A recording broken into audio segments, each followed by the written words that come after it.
saman rúllunum í hverfi og koma síðan á blíðum á. Strax í dag og strax í dag. Ég næsta stætti næðan næsta dag og strax í dag. Á málaðar ég sömur heim og sleppa fjöll og reka inn, já ég vonast til að nóttur í dag.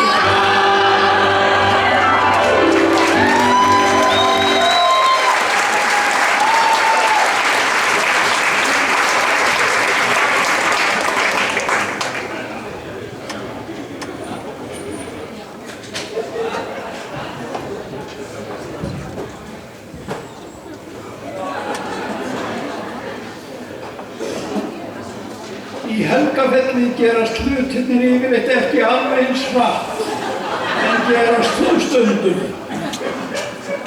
Það ríkti sannkallaður skítamórall á árinu. Oft hefur verið grunnt á því góða milli þeirra Sólveigar og Tryggva en steininn tók úr á liðnu ári þegar rotþróin sprakk í tætlur og enginn komst á klósetti dögum saman. Í dag aftur orðið tætt á milli þeirra Sólveigar og Tryggva og hægðirnar orðnar eðlilegar annað. Á Hrafsstöðum heimilisfólki með fé á heilanum í öllum skilningi.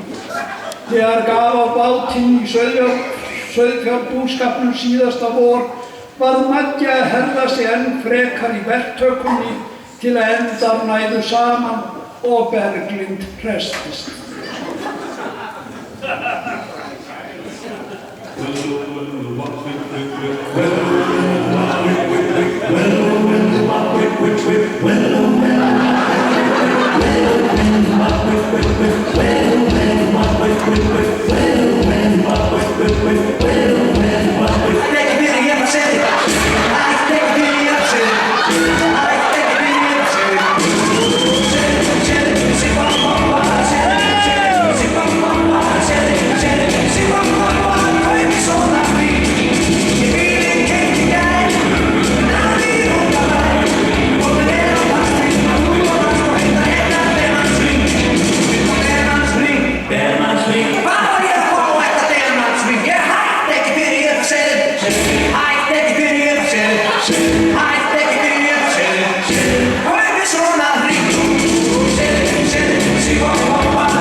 Doddi og Ella á Jarðbrú, dóttirin Björk Hólm og maður hennar Rúnar, nýttu sér 2 fyrir 1 tilboð í giftingum og létu pússa sig saman í garðinum á Jarðbrú síðasta sumar.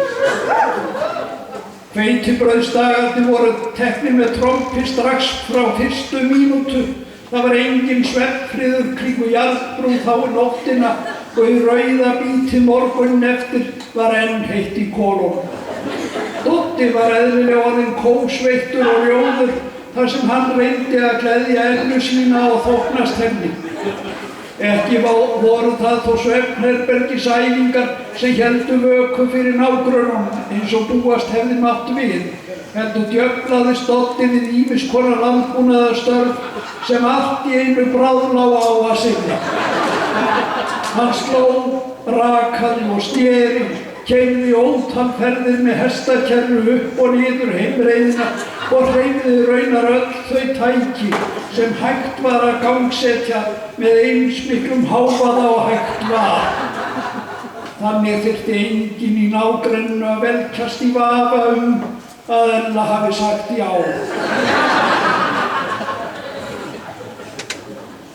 Innandyra á Jarðbrú að mörgu leyti framúrstefnuleg hönnun.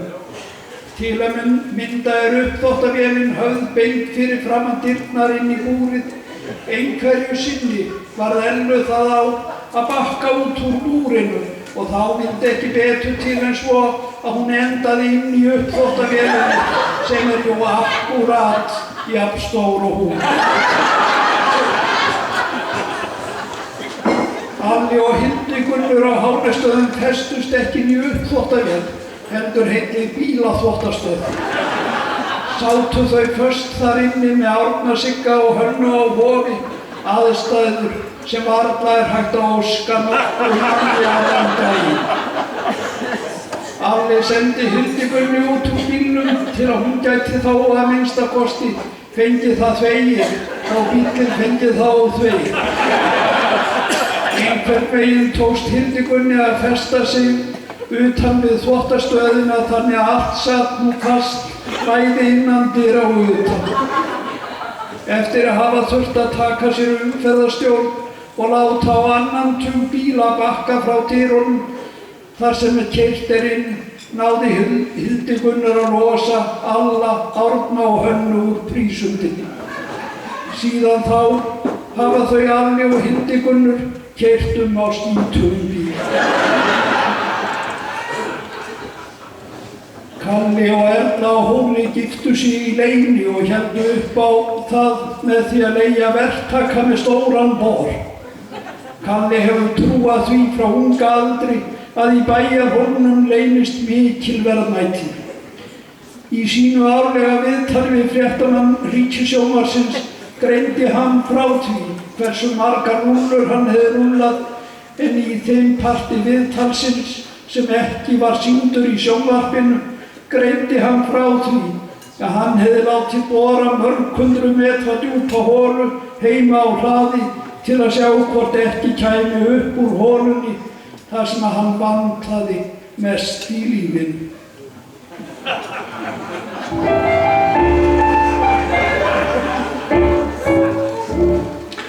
Bóndi í Svarfaðardal, hann segir viðris daga sem þessa minna hann á hvaða starfið sé gott. Þegar ég verð ríkur, ég víða felst sjó, þó bráðum komum það verður af því allar líkur að ég komum mér í höndalstuð.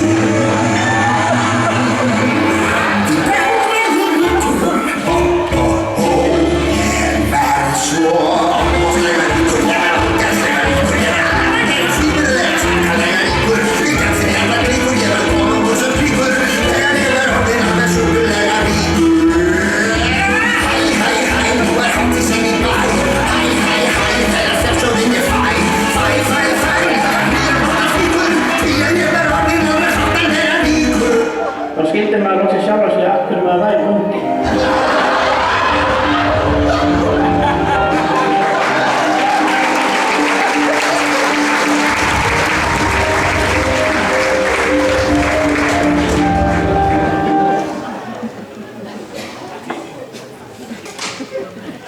Smalamennskur gengu heilt yfir skelfilega.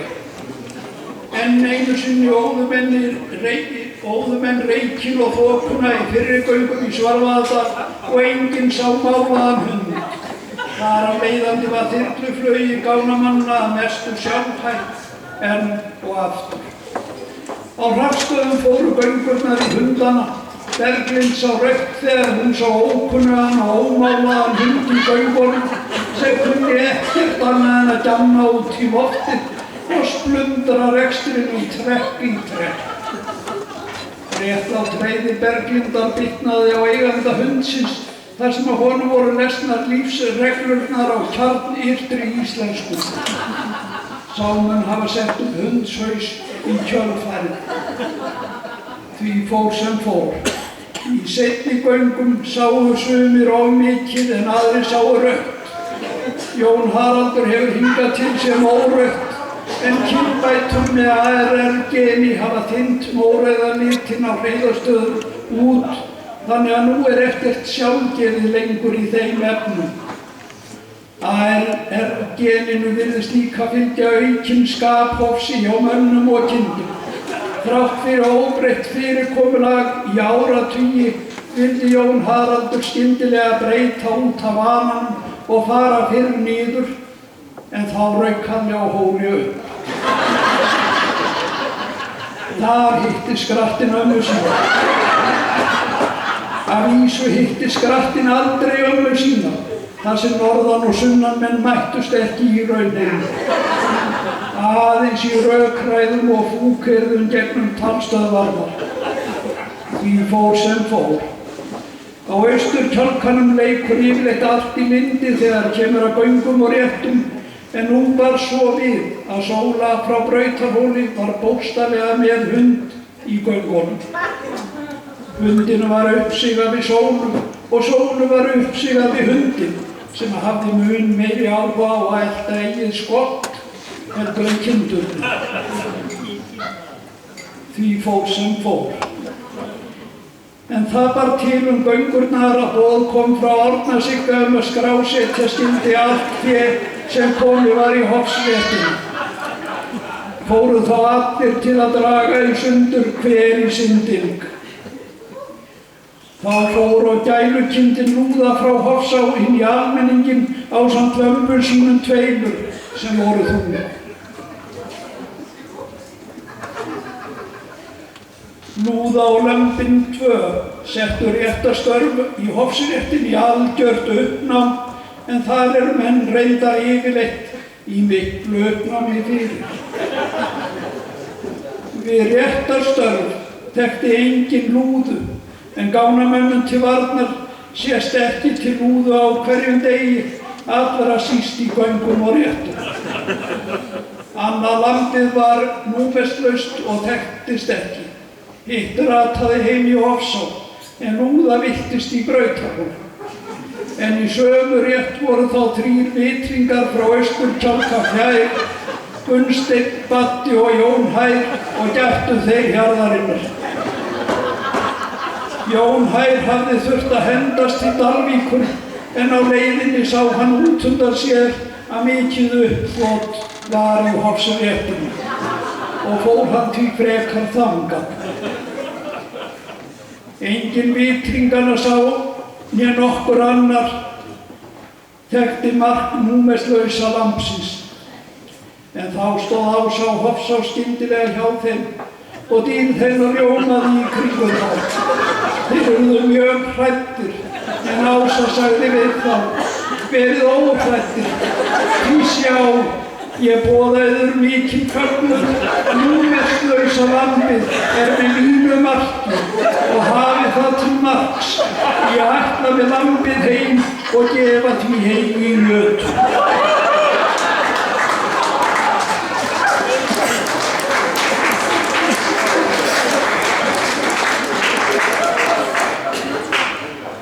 Þegar mikið liggur við á gánadaginn oftar en ekki leitað til Baldurs frá Bakka af því hann klikkar aldrei. Baldur fékk það verkefni að opna hlið við stekkjarhús fyrir gánamenn. Stundvíslega klukkan 12. Fyrst þurfti Baldur þó að koma við á Bakka og dæmi.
hrossasmörum í afréttinni gekk illa. En afréttamönnum gekk sérstaklega illa að tolla á baki, trúlega sökum ölvunar hjá annaðhvort knapa eða hrossi. Sveinn hestamaður og Sökku hugðist leika listir sínar en datt af baki, eitthvað sem Þóra kannast einum og vel við. Hera hans Eiðs Smára toppaði Svein þar sem gjörðin slitnaði skyndilega og hnakkurinn og Hera hrundu af hestinu. Allt í einu sat því Hera ein eftir í hnakknum en hesturinn var horfinn. Þess má geta að á hofi heita 2 af hverjum 3 tengdadætrum Hera.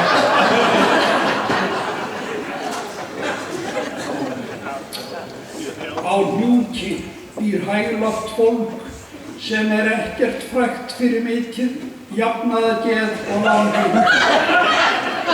Þó það svo að ófærð fer afar illa í heimilisfólkið, sérstaklega þar sem moksturstæki eru af skornum skammti. Þegar ekki hægt að treysta á tækin, treystir heimilisfólkið á forystukindurnar. Sérstaklega það forystukindin Hetja sem stendur hjarta Hnjúks fjölskyldunnar næst. Þegar fólk lýkur samtali segir það stundum hvort við annað: við verðum í bandi. Þetta orðatiltæki fékk alveg nýja merkingu þegar forystukindin Hetja var höfð í bandi í afréttinni og nýtt til smalamennsku með góðum árangri. Eydís sá sér leik á borði hvort ekki mætti nota Hetju í fleiri neyðartilfellum en við smölum.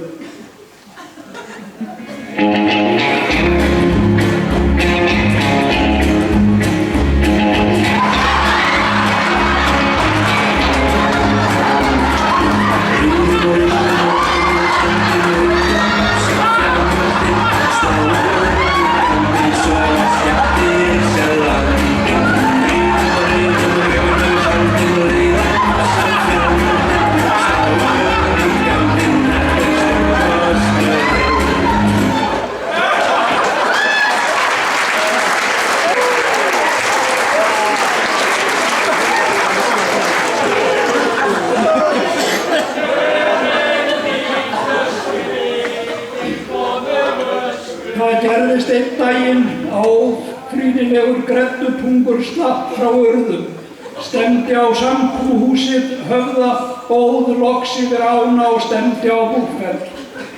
Nei, þetta var ekki Einar á urðum. Heldur var þetta stálpaður nautkálfur undan garna sem stökk yfir girðingu og hugðist nú fullnýta óvænt frelsi sitt til kynlífsleikja. Bola var þó ekki kápan úr því klæðinu, því þegar hann nálgaðist búrfellskvíurnar mætti hann Guðrúnu bónda sem tók Bola bæði háls og hreðjataki og hélt föngnum þar til frekari aðstoð dreif á. Hafa þeir haldið sig heima síðan, bæði Boli greddupungur og Einar greddupungur. Í nautgriparækt eru kynin ennþá bara 2, en hins vegar það alveg til í dæminu að gripir fæðist í röngum líkama. Þannig gerðist það á Ytra-Hvarfi að ein hrissan fæddist í líkama kvígu. Kvígan hrissingslega dvaldi í girtu hólfi með hinum hrossunum á Ytra-Hvarfi sumarlangt, þar til dag einn að færa átti hana til kúnna. Þá gjörsamlega trylltist hún, prjónaði eins og góðu hrossi sæmir og fór á stökki niður alla sveit. Helgi á Ytra-Hvarfi þuldi upp öll þau blótsyrði sem þekkt eru í íslensku en hóf síðan eltingaleikinn við kvíguna ásamt meiri hluta hofsbræðra. Eltingaleikurinn endaði í skurði á Grundarbökkunum þar sem kvígan festi sig með hálfan starfsmann á flota steypustöðvarinnar á Dalvík eftir dragi. Helgi á Ytrahvarfi og félagar hrósuðu happi yfir því að helvítiðan Kalli á Grund var ekki heima til að fylgjast með aðförunum. En því miður fyrir þá þurfti félagi Kalla í Þorrablótsnefnd Hjálmar í dæmi einmitt að keyra 4 hringi í dalnum á sama tíma og atgangurinn á Grundabökkunum átti sér stað. Eltingaleikur ársins var þó trúlega þegar fjölskyldureiðtúr Kotafjölskyldunar og vina hennar breyttist í æsilegan eltingaleik yfir Flötutungur og í Steindir. Gamli Gráni frá Grund kann bara eina leið þegar hann kemur framan úr afrétt og það beint niður í Grund en ekki fram í Kot. Straujaði Gráni því með stóði beint af augum þegar komið var framan úr afrétt og var engu tauti við hann komið.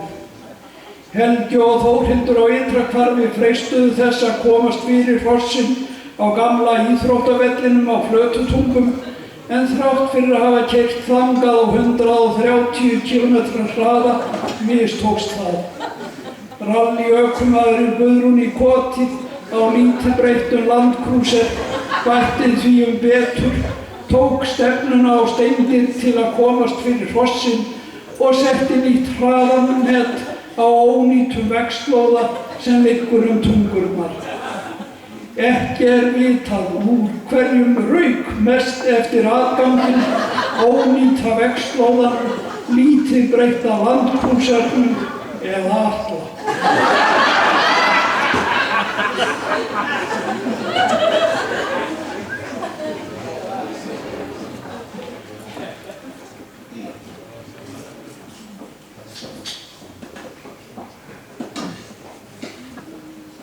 Á Hrísum voru engir eltingaleikir, aðeins ástarleikir. Nú skulum við aðeins skoða Instagrammið á Hrísum.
Stundum haft á orði að einhver sjá ekki að bjálkan í eigin auga. Á sama hátt getur það gerst að einhver sjá ekki bílinn á eigin bílastæði. Þannig vildi til að Kalli á Grund bakkaði ónýta Subarúnum þeirra Beggu beint á bílurðarbyrtu á hlaðinu á Grund, þannig að afturrúðan splundraðist. Kalli og Begga eru engir nýgræðingar þegar kemur að því að svíkja tryggingarbætur.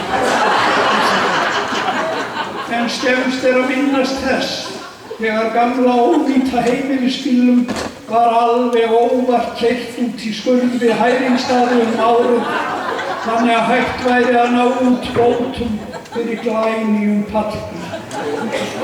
Að þessu sinni dugðu tjónabæturnar fyrir einum landkrúser. Lánið hefur löngum leikið við bændur á Sökkum.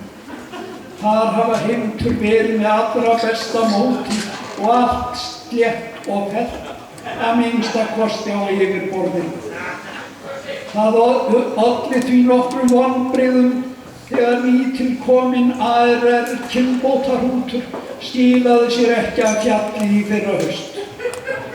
Var hrúturinn talinn af, enda þótti útilokað að bestu smölum sveitarinnar sem í raun og sannleika búa flestir á Sökku gætu yfir sér slíkur gripur í göngum og eftirleit.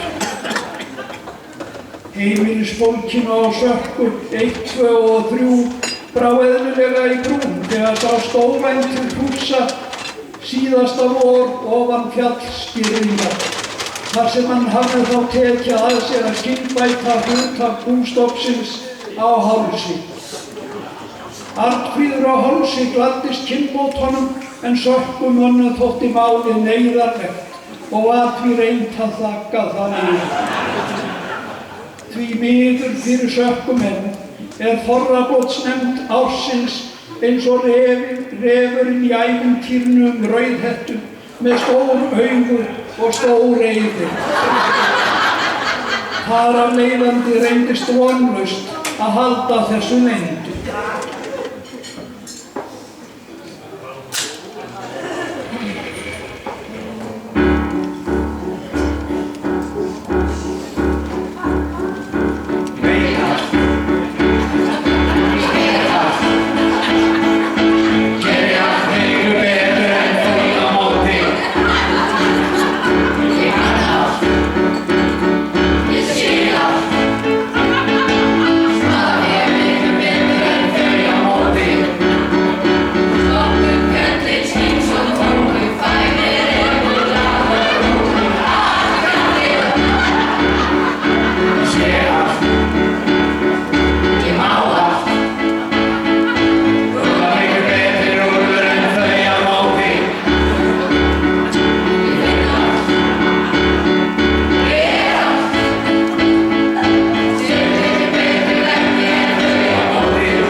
Silvía á Ingvörum hafi störf á Dalbæ, þar sem hún undirbýr sig fyrir það að þurfa að sinna Ottó í ellinni.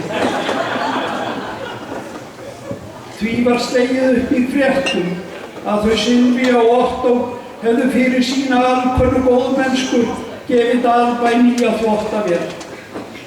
Við rétta að Silvía og Ottó keyptu sér nýja þvottavél í Víkurkaup, komu henni fyrir inni á Dalbæ og Silvía nýtir svo vinnutíma sinn þar til að þvo óhreinu ívara brækurnar, þannig að hún þurfi ekki að eyða kvöldum og helgum í það.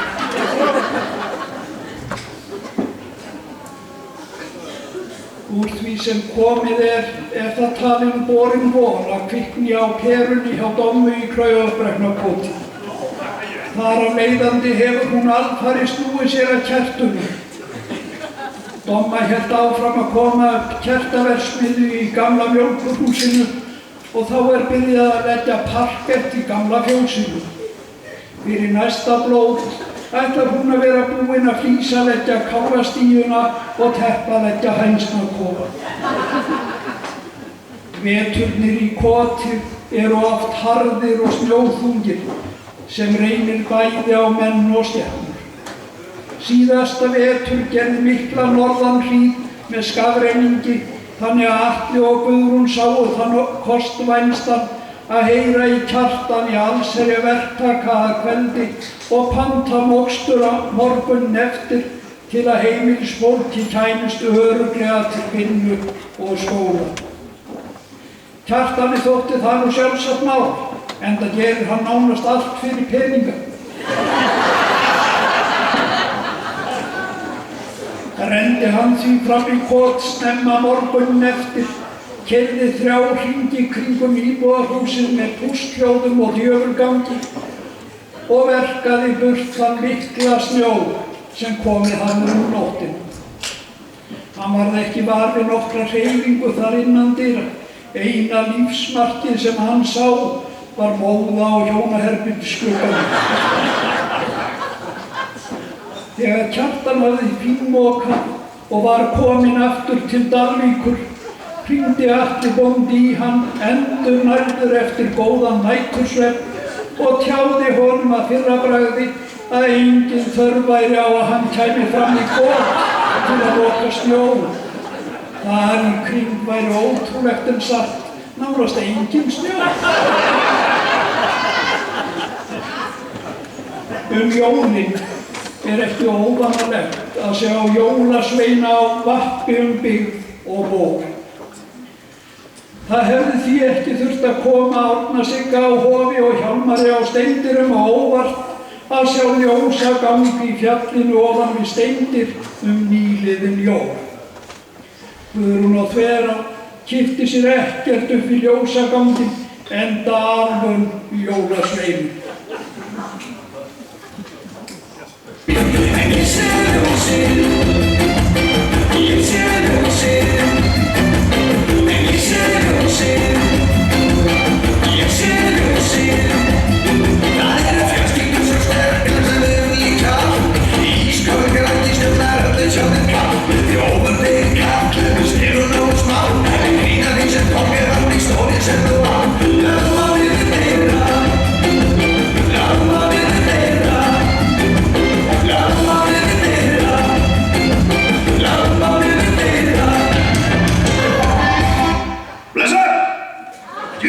Sérðu þessi agalega ljósan í línunni fyrir ofan á þér? Þetta ekki smá ljósmaður. Sérðu, nú fara það svona suðrættir. Það eitthvað djúsrugla á þessu líni maður. Já, þetta stórfurðulegt, ég sé þetta. Það spurning hvort þetta séu þau í Brennkoti, svakalega hraða á þessu. Þetta alveg líkt bóku, þetta þeysist upp að það niður alveg. En ég ætla að heyra í Gunn og Þura og hvort hún veit ekki eitthvað.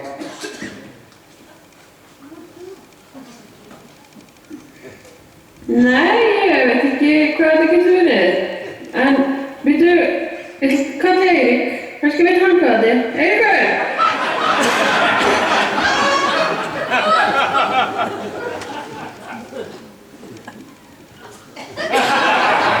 Jú, ég sé þetta. Þetta eru jólasveinarnir að fara heim.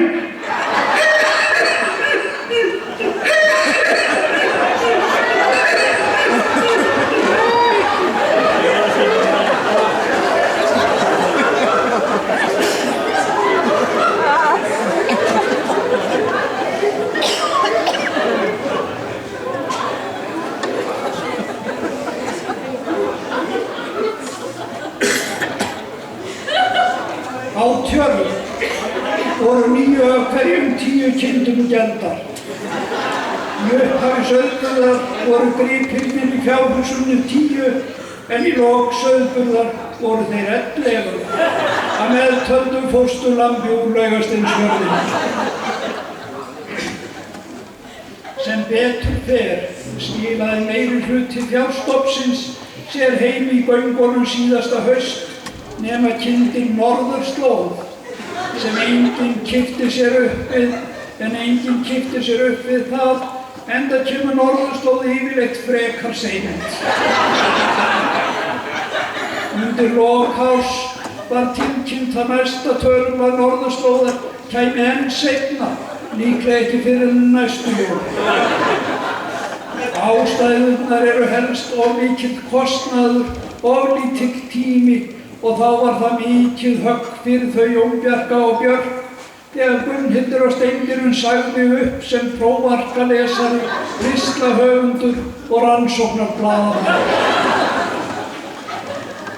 Óneitanlega verður eftirsjá af hinu rótgróna héraðsblaði, en þó munu nokkrir aðilar hafa sýnt því áhuga að viðhalda útgáfunni.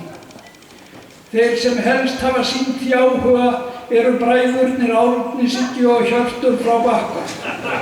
Undir þeirra stjórn mundi blaðið fá nýtt nafn. Þeir sögðu það, Svartársbyggðin og Búð. Blaðið gæti þá komið út það vikulega og yrði það að mestu tekið undir sögur af mönnum og málefnum byggðarlagsins sem sagðar eru á kaffistofu Fjóssins á Ytra Hvarfi eða við eldhúsborðið á Hofi. Þær sögur byrja oftast á orðunum: þeir sögðu það strákarnir að.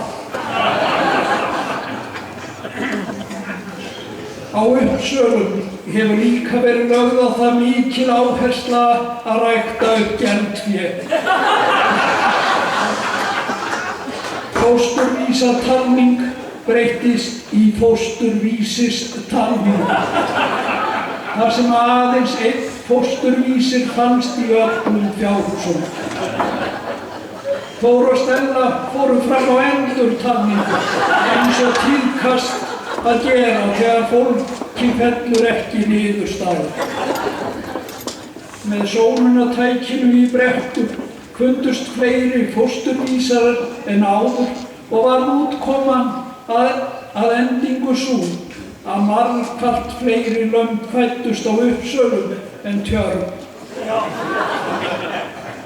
Stórfjölskyldan frá Hreiðarstöðum, þau Jónki, Eydís, Þór og Stella, áttu margar góðar fjölskyldustundir á árinu.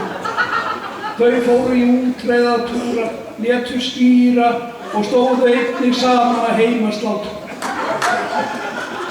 Sett var upp brautakerfi í fjósinu á Hreiðarstöðum, ekki til að auka hagræði við jarðir, enda hefur þeim verið hætt, heldur til að auka hagræði við að flytja skrokka til og frá í heimasláturhúsinu. Þegar leið á árið virtist Þór gleyma því að hann stæði í hrossarækt og hellti sér samhliða út í alls kyns önnur áhugamál.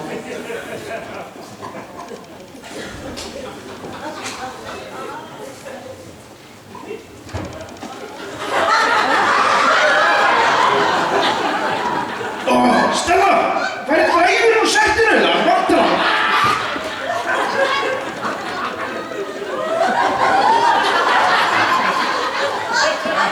Hei, hvað í gangi það? Er ég búin að bæta á mig? Hvað er það? Skilur þú?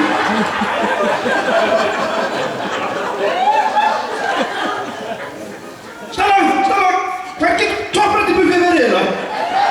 Nei, ekki það. Nei, það er blátt. Ég vil svarta fyrir gallan. Hann er svartur.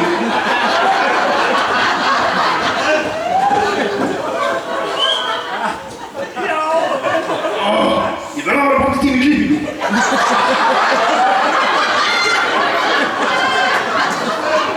Stella! Við verðum að fara út í fjárhús. Leita í kindunum. Það er að bæsma. Stella, viltu geyma spjaldi? Ég ætla að byrja í bíl eftir helgina.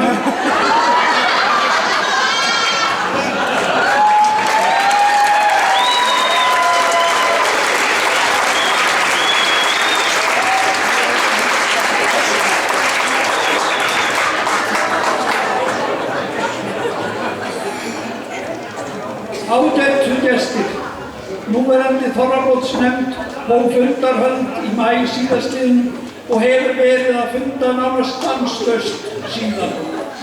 Þar af leiðandi væri hægt að halda áfram í marga klukkutíma að greina frá atburðum sem gerðust eða gerðust ekki á liðnu blótsári.